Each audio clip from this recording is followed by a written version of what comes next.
அனைவருக்கும் வணக்கம். இது பிளஸ் அண்ட் மைனஸ் துலாக்குள். ஒரு நல்ல திரைப்படத்தை பார்ப்பதற்கு திரையரங்கத்திற்குள் செல்கிற நாம் 3 மணி நேரத்தில் அந்த திரையரங்கத்தை விட்டு வெளியேறி விடுகிறோம். ஆனால் அந்த திரைப்படம் ஏற்படுத்திய ஆழமான அழுத்தமான தாக்கத்திலிருந்து வெளியேறுவதற்கு சிலருக்கு சில மணி நேரங்கள் தேவைப்படுகிறது, சிலருக்கு சில நாட்கள் தேவைப்படுகிறது, வெகு சிலருக்கு ஆயுள் முழுவதும் அந்த தாக்கம் அவர்களின் ஆழ் மனதில் தங்கிவிடுகிறது. அப்படி ஒரு தாக்கத்தை ஏற்படுத்திவிட வேண்டும் என்கிற எத்தனிப்போடுதான் ஒவ்வொரு வாரமும் சில திரைப்படங்கள் திரையை எட்டுகிறது. அந்த வகையில் இந்த வாரம் நம்முடைய திரையை எட்டியிருக்கிற ராம் அவர்களுடைய இந்த பறந்து போ திரைப்படம் எத்தனை பெரிய தாக்கத்தை நம் மனதில் ஏற்படுத்தி இருக்கிறது என்பதை இந்த வாரத்தில் பார்க்க போகிறோம். அதுக்கு முன்னாடி நம்மோடு சேர்ந்து இந்த படத்தினுடைய மதிப்பீடுகளை நட்சத்திரங்களாக வழங்குவதற்கு ஒரு தூணும் இருக்குது அப்படிங்கிறது உங்களுக்கு தெரியும். படத்தில் இருக்கிற ப்ளஸ் என்ன மைனஸ் என்ன, அது எப்படியான தாக்கத்தை ஏற்படுத்தி இருக்கு அப்படிங்கிறதெல்லாம் பார்க்கறதுக்கு முன்னாடி நாம நம்மளுடைய தூணை பார்த்துடலாம்.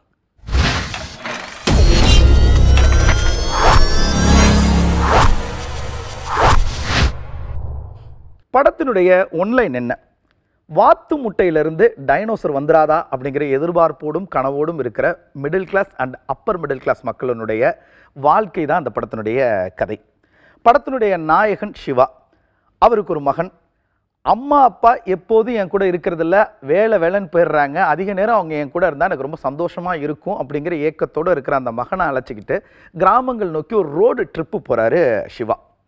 அந்த ரோடு ட்ரிப்பில் கிராமங்களின் வாயிலாக, அந்த அழகியலின் வாயிலாக அவன் கற்றுக்கிட்ட விஷயங்கள் என்ன, அந்த விஷயங்கள் அவன் மனதில் ஏற்படுத்திய தாக்கங்கள் என்ன, அந்த தாக்கங்களுடைய அதிர்வுகள் அவனுடைய பெற்றோர்களின் மனசில் எம்மாதிரியான மாற்றங்களை கொடுக்குது அப்படிங்கிறத ரொம்ப அழகாகவும் ரொம்ப நேர்த்தியாகவும் ரொம்ப சுவாரஸ்யமாகவும் நமக்கு இந்த திரைப்படத்தில் சொல்லியிருக்கிறாங்க. படத்தினுடைய ஃபஸ்ட்டு ப்ளஸ் யார் அப்படின்னா படத்தினுடைய இயக்குனர் திரு ராம் அவர்கள் தான்.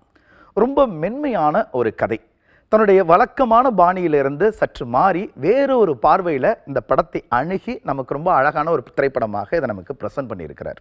கதையினுடைய மாந்தர்கள் ரொம்ப யதார்த்தமாக காட்சிகள் அப்படியே பரவி நமக்கு பல விஷயங்களை சொல்லிக்கிட்டே போகிறதுனால அந்த கதையினூடாக நாமளும் ரொம்ப ஈஸியாக ஒன்று போயிடுறோம்.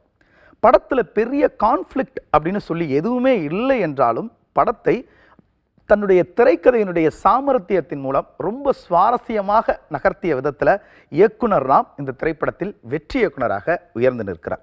அதை தாண்டி குழந்தைகளின் உலகம் சார்ந்த அவருடைய பார்வை இந்த படத்திற்கு ஒரு முக்கியமான பலம் அப்படின்னு தான் சொல்லி ஆகணும். படத்தினுடைய முதல் ப்ளஸ் இயக்குனர் ராம் அவர்கள்.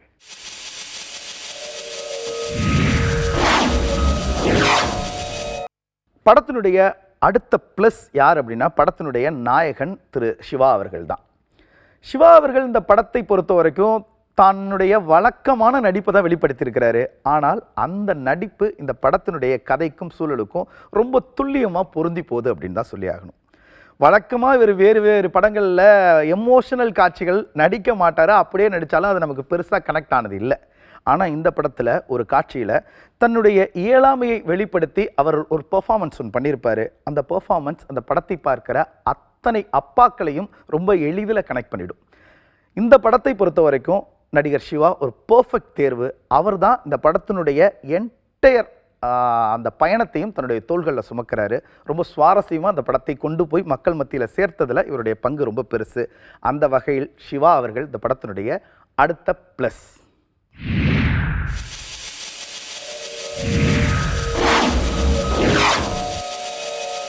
படத்தினுடைய அடுத்த ப்ளஸ் யார் அப்படின்னா மித்துல் ராயன். படத்தில் சிவா அவர்களுடைய மகனாக அறிமுகமாக இருக்கிற அந்த சிறுவன், அவனுடைய நடிப்பை திரையில் பார்க்கும்போது நமக்கு நிஜமாகவே ரொம்ப பெரிய பிரமிப்பாக இருக்குது. எவ்வளோ ஒரு அழுத்தமான கதாபாத்திரத்தை ரொம்ப இலகுவாக அவன் கையாண்டிருக்கான், ரொம்ப கேஷுவலாக நடிச்சுட்டு போயிருக்கான். அவனுடைய ஒவ்வொரு காட்சியிலையும் அவனுடைய நடிப்பு நமக்கு பார்க்க ரசனையாகவும் இருக்குது, அதே நேரத்தில் ஆச்சரியமாகவும் இருக்குது. ஒவ்வொரு காட்சியிலையும் அவனுடைய நடிப்பு மெருகேறிக்கிட்டே இருக்கிறத அந்த என்டையர் படத்தினுடைய பயணத்திலையும் நம்மளால் பார்க்க முடியும். கிராமத்தை பார்த்த பரவசத்தை வெளிப்படுத்துகிற இடமாக இருக்கட்டும், அம்மா அப்பாவை பிரிந்து அம்மா அப்பா இல்லாமல் தனியாக வீட்டில் இருக்கும் பொழுது இருக்கிற அந்த துயரத்தை வெளிப்படுத்துகிற இடமாக இருக்கட்டும், புதிய நண்பர்களை பார்க்கிற பொழுது வருகிற மகிழ்ச்சியை வெளிப்படுத்துகிற இடமாக இருக்கட்டும், இப்படி ஒவ்வொரு இடத்துலையும் தனக்கு கிடைத்த வாய்ப்பை ரொம்ப அற்புதமாக பயன்படுத்தின விதத்தில் மித்துல் ராயன் இந்த படத்தினுடைய அடுத்த ப்ளஸ் அப்படிங்கிறதுல மாற்றுக்கருத்தே இல்லை. பார்த்துருவோம்.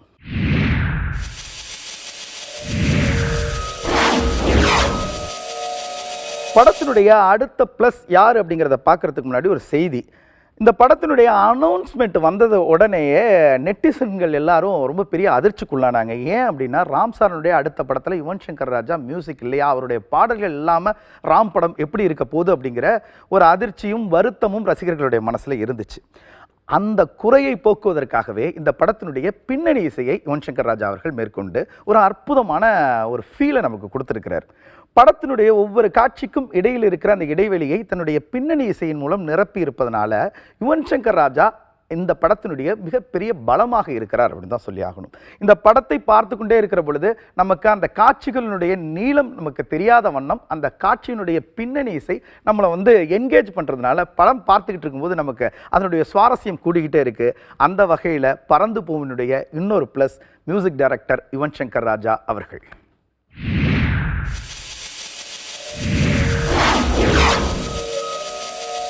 படத்தினுடைய அடுத்த ப்ளஸ் யார் அப்படின்னா, ஒளிப்பதிவாளர் ஏகாம்பரம் அவர்கள். ஒரு நல்ல ஒளிப்பதிவாளர் காட்சிகளுக்கு பிரம்மாண்டத்தை கூட்டுபவராக மட்டும் இருந்து விடக்கூடாது. அந்த காட்சிக்கு என்ன தேவையோ அதை ரொம்ப நுட்பமாக ப்ரெசென்ட் பண்ணணும். அதுதான் ஒரு நல்ல பெர்ஃபெக்டான ஒளிப்பதிவாளருக்கான அடையாளம். அந்த வகையில் இந்த படத்தினுடைய ஒரு அர்பன், அந்த நகரம் சார்ந்த வாழ்க்கையை காட்சிப்படுத்தியதாக இருக்கட்டும், ஒரு கிராமம் சார்ந்த வாழ்வியலை காட்சிப்படுத்தியதாக இருக்கட்டும், மலையும் மலை சார்ந்த காட்சிகளாக இருக்கட்டும், எல்லா காட்சிகளிலும் தன்னுடைய நுட்பமான அழகியலை வெளிப்படுத்திய விதத்தில் ஒளிப்பதிவாளர் ஏகாம்பரம் அவர்கள் இந்த படத்தினுடைய இன்னொரு ப்ளஸ்ஸாக மாறி நிற்கிறார்.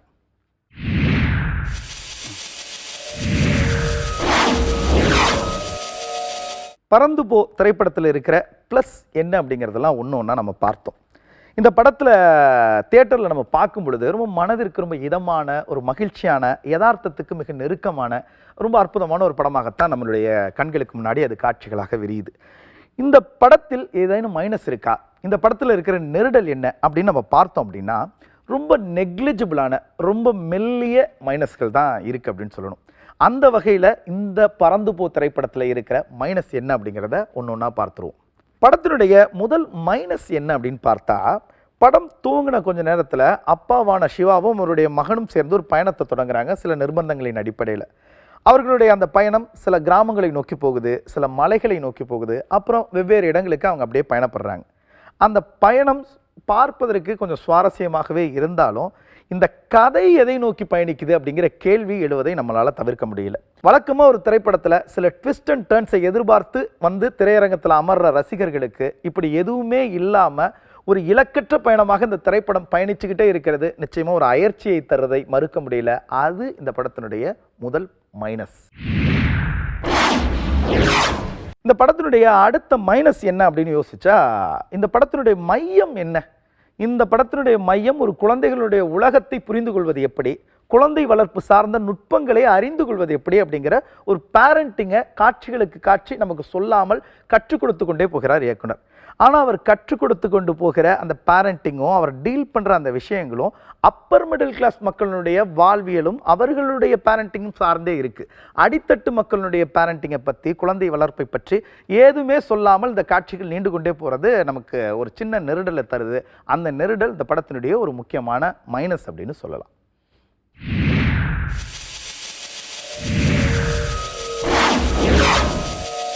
படத்தினுடைய அடுத்த மைனஸ் படத்தினுடைய பாடல்கள். படத்தில் கிட்டத்தட்ட 20க்கும் மேற்பட்ட பாடல்கள் இருக்குது.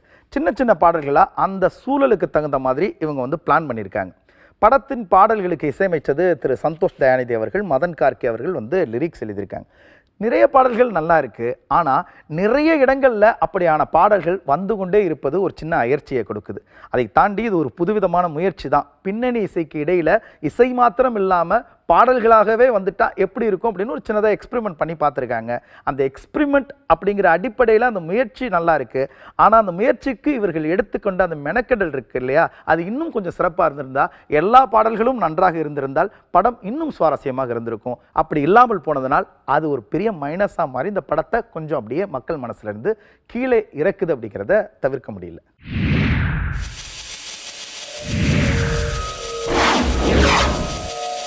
படத்தினுடைய அடுத்த மைனஸ், அது எல்லோருக்குமான மைனஸா அப்படின்னு தெரியல. ஆனால் இயக்குனர் ராம் அவர்களுடைய தீவிரமான ரசிகர்களுக்கு இது நிச்சயமாக ஒரு முக்கியமான மைனஸ். ஏன் அப்படின்னா, ராம் அவர்களுடைய முந்தைய படங்கள் கற்றது தமிழாக இருக்கட்டும், தங்க மீன்களாக இருக்கட்டும், தரமணியாக இருக்கட்டும், பேரன்பா இருக்கட்டும், அந்த படங்கள் எல்லாவற்றிலும் ராம் அவர்களுடைய குரலில் தான் அந்த கதை நகரும். அவருடைய குரல் படம் முழுக்க வியாபித்திருக்கும். ஆனால் இந்த படத்தை பொறுத்த வரைக்கும் ராம் அவர்களுடைய குரல் கடைசியில் 4 வரிகள் வருது. ராமனுடைய குரலை எதிர்பார்த்து, ராமனுடைய வரிகளில் ஏதாவது ஒரு செய்தி கவிதை இருக்கும்னு எதிர்பார்த்து திரையரங்கத்திற்கு போன ரசிகர்களுக்கு அவருடைய குரல் இல்லாமல் போனது இந்த படத்தினுடைய ஒரு சின்ன மைனஸ் அப்படின்னு சொல்லலாம்.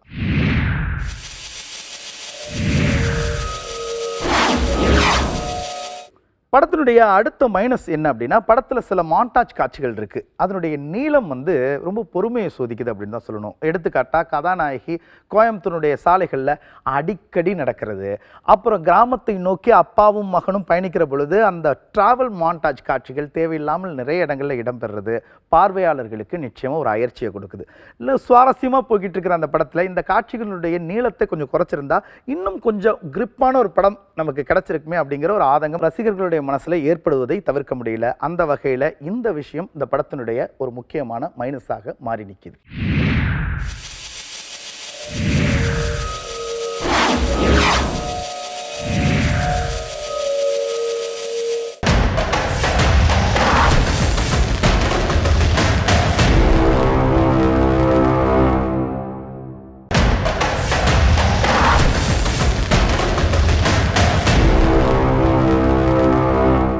குழந்தைகள் தாங்கள் கனவுகளை காண்கிற பொழுது தன் புத்தியை பயன்படுத்துவது இல்லை, மாறாய் தங்கள் இதயங்களிலிருந்து தான் ஒவ்வொரு முறையும் அவர்கள் கனவுகளை காண்கிறார்கள். ஆதலால் தான் அவர்களுடைய கனவுகள் சிறகுகளை பொருத்தி கொண்டு வான் நோக்கி பறக்கிறது அப்படின்னு சொல்லுவாங்க.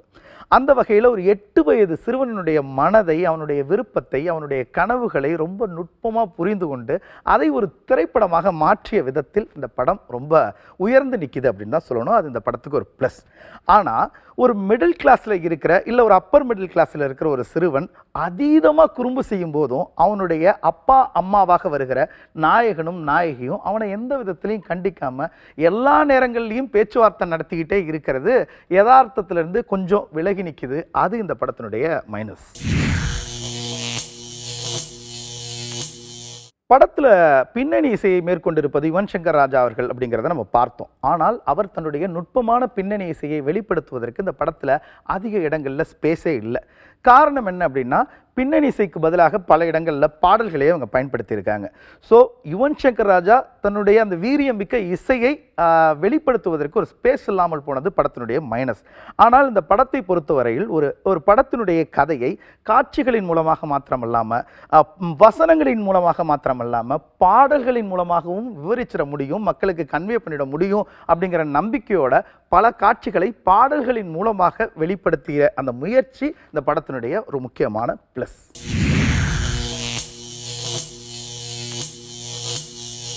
படத்தில் கதாநாயகன் சிவா ஒரு முக்கியமான ப்ளஸ் அப்படின்னு சொல்லி ஆகணும். காரணம் என்ன அப்படின்னா, ரொம்ப நுட்பமான தன்னுடைய நகைச்சுவையின் மூலமாக அவர் எல்லா காட்சிகளையும் ரொம்ப அழகாக சுவாரஸ்யப்படுத்திடுறாரு.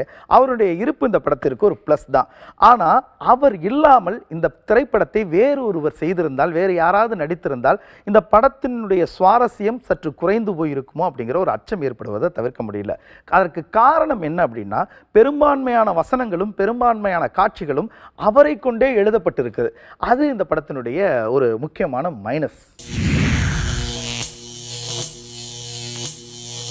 குழந்தைகளினுடைய உலகம் என்பது சிறு சிறு பொம்மைகளாலும், அழகான பொழுதுகளாலும், காகித கப்பல்களாலும், சேர்படிந்த பாதங்களாலும், எல்லைகளற்ற கேள்விகளாலும் நிரம்பியது அப்படிங்கிறத ரொம்ப நுட்பமாக புரிந்து கொண்டு திரு ராம் அவர்கள் இயக்கிய பறந்து போ திரைப்படத்திலிருந்து அதனுடைய ப்ளஸ் என்ன, மைனஸ் என்ன அப்படிங்கிறத நம்ம ஒன்று ஒன்றா பார்த்தோம். ஒரு திரைப்படம் ஏற்படுத்துகிற அதிர்வு என்பது திரையரங்கத்திலிருந்து வெளிவந்ததற்கு பிறகும் நம் மனசில் அப்படியே ஆட்கொண்டு இருக்க வேண்டும். அந்த வகையில் திரு ராம் அவர்களுடைய இந்த பறந்து போ எத்தனை பெரிய அதிர்வை நம் மனதிற்கு ஏற்படுத்தியது, அதற்கு நம்முடைய தூண் வழங்க போகிற அந்த மதிப்பீடு என்ன அப்படிங்கிறத இப்போ நட்சத்திரங்களுடைய எண்ணிக்கையின் மூலமாக பார்க்கலாம்.